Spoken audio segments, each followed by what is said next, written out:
Mike Owens here, joined today by Brad Tavares. who's back in action versus Chris Weidman, UFC 292 in Boston, Massachusetts. Brad, how are we feeling? Feeling good. You know, it's fight week. We're about, what is today? Wednesday, Thursday, Friday. We're 3 days out. Tomorrow tomorrow evening our weight cut begins. That's the first battle always, and then the fight. I presume Thursday in weight cut is probably the worst day of fight week. What's the best out of interest? I would say weigh-ins day is probably the best because after you cut the weight, you can start to replenish, and then once your stomach kind of stretches out, you can eat a lot of food, which you haven't been really eating much. So definitely post weigh-in. I don't want to get you all hungry, but is there a particular meal you're looking forward to on Friday after the weight cut? You know, my go-to is usually like sushi. In Vegas, we got all-you-can-eat sushi. It's one of my favorite things to eat. We eat it, or I eat it weekly, I should say. So, yeah, probably some good sushi. I know that there's a lot of good food spots out there. I know a lot of good Italian food I'm hearing, so maybe we'll check out some Italian food as well on Friday. I love it. Well, as we mentioned there, you're back in action, Chris Weidman, UFC 292. Obviously, the big talking point, or one big talking point around this fight, is the comeback from Chris Weidman after 2 years after that horrific injury. How do you assess that as an opponent, and how do you kind of prepare? Because obviously he's been out the cage for so long, it's kind of perhaps difficult to get any recent tape on him. Yeah, you know, we've seen Chris Weidman. He's been around for forever now.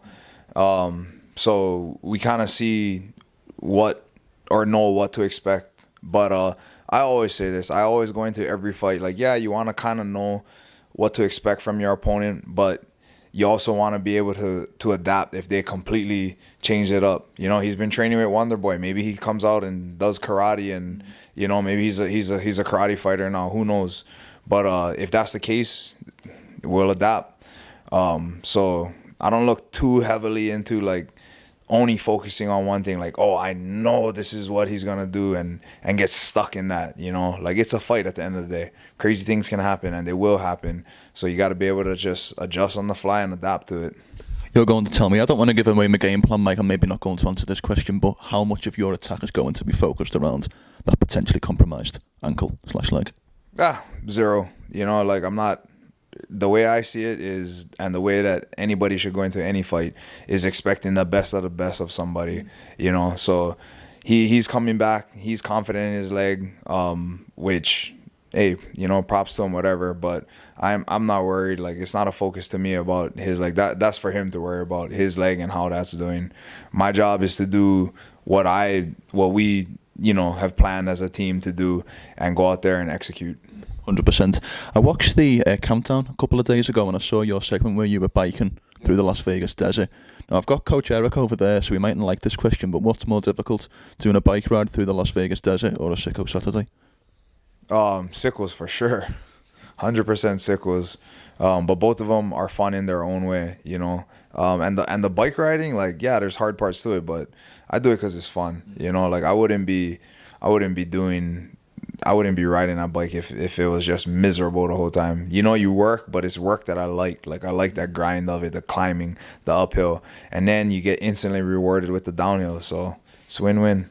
I love it. We were talking a little bit earlier then to Eric about the middleweight division, specifically in Extreme Couture. We've got Chris Curtis, Sean Strickland, Puna, Vittori and Delice, I know, spend time there. Michelle Pereira's moving up to 285. Just give me a little bit of assessment of that overall room and who's been helping you get ready for this fight.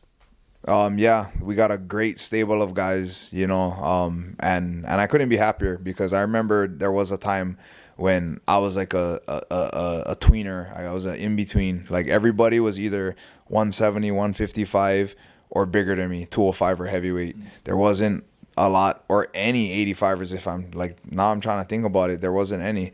And now you walk into Couture on any given day, and there's just a who's who of 185ers, highly ranked, top ranked, UFC caliber guys, and even up and comers, you know. So it's great. The stable there has been great. So we're blessed right now. 100%. I heard you a little bit earlier on another interview talking about, and I want to be careful with how I ask this, but obviously what's going on in Hawaii at the moment. Does that spur you on and add any extra motivation into Saturday night, or is this just a selfish endeavour? Are you doing this for you and you only? Nah, I always carry Hawaii on my back. You know, I've always wanted to represent Hawaii to the fullest, and if I can use this week on any platform to help spread awareness and in ways that people can help, then that's definitely what I'll do.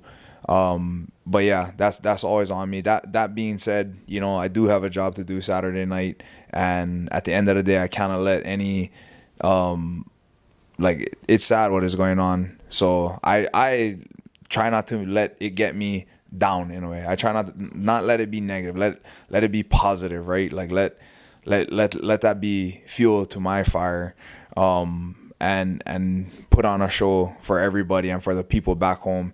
And again, try to use this week and when I do these interviews and try to spread the awareness and ways that people can help, you know. Yeah, and that's why I wanted to bring it up. I didn't want to, it's a very emotional subject, but I wanted to give you that opportunity to raise that awareness. And to be quite honest with you, Brad, I'm as we're doing this interview, I can't take my eyes off your leg tattoo. I know it's just absolutely fantastic to look at. When did you get this, and what is the overall style or design on not only your right leg but also your left arm? Yeah, so my left arm I did when I was in high school. This I started in 2008.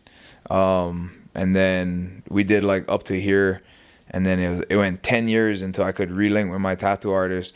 And then in 2018 we finished up this piece here. But yeah, this is just your traditional like Polynesian designs. You know, there's a bunch of like different Hawaiian and Samoan, Tahitian designs mixed in there, and just each design has a meaning to it, and it just kind of overall tells a story of who you are, you know.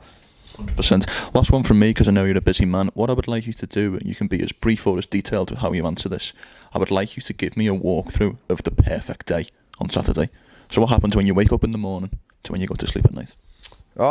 Wake up in the morning, had a good night's rest, and then depending on what time I woke up and went to sleep, I guess the night before, get a good meal in. And we're on the East Coast, so we're fighting a little later. Maybe possibly take a little nap because we'll be headed down to the arena and fighting much later than we're used to.